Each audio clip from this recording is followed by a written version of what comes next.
Hi, my starlights. So, we're gonna talk about the continuation of my connection to Aphrodite, part 3.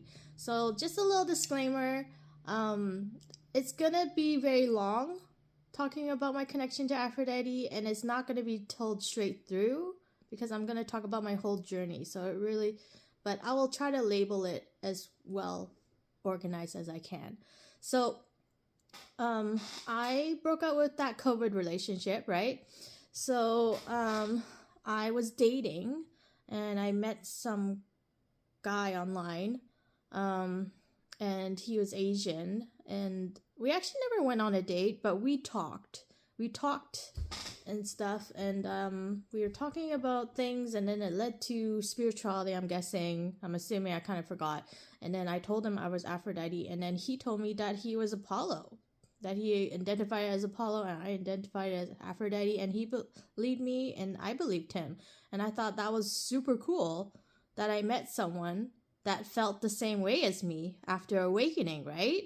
Like, I totally found another god that like identified himself, and I did too. So anyways, I told him how I remembered who I am and my mission and what I see, what I need to do for Earth. So I had my own version of how I'm going to save Earth. And he said the same thing. He said that he had his own version of how to save Earth. And I told him how like God Zeus was going to retire, and all the children and descendants and whatever were going to take over, right? And everyone would have their own versions of how to save Earth, right? So at that time, when I was thinking about my mission, how big of a mission that is to save like Earth, and then I was like, didn't know at the time, because I just started to my spirituality, that I was actually referring to New Earth. If you don't know what about New Earth is, I think I want to put another topic about that, because I mainly just want to talk about the Aphrodite right now. So I will do that for you guys. Anyways, so it was funny that like to be able to connect in that way, right? And feel safe and seen and validated too, right?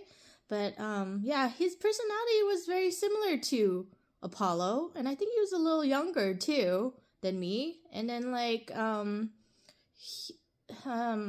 looked up that Aphrodite and Apollo actually dated, and like it was a short thing, but like they did in the past or whatever. So I was like, that's interesting. But anyways, he had his own version too, right? But then he also said he had like visions of what the future would be, and it wasn't a good one, even though he had plans of how he wanted to save Earth. He said that this is not true, but he said that he was preparing to pretty much be like in a bunker or whatever, right? Like, he said that he saw that the Earth was going to get destroyed and stuff. But to be honest, now that I think about it, I think he envisioned old Earth.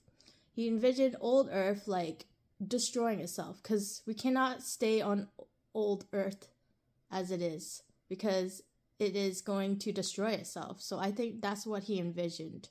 That's what he saw in the future for what he's envisioned, right? So it kind of makes a bit more sense now that we're talking about this. But my version was like all about love and healing and how to make it better and stuff, right? Without fear, without war, just peace and love, right? Peace and love, peace and love. And to help educate more and more support and all that. So that was very interesting. But anyways, we never got to date. He was very flaky and didn't really want to like actually make plans. And I think Apollo's personality is kind of like that, kind of a little carefree, little ooh. But anyways, that is one of the stories of my journey. So I'll let you talk to you on the next one.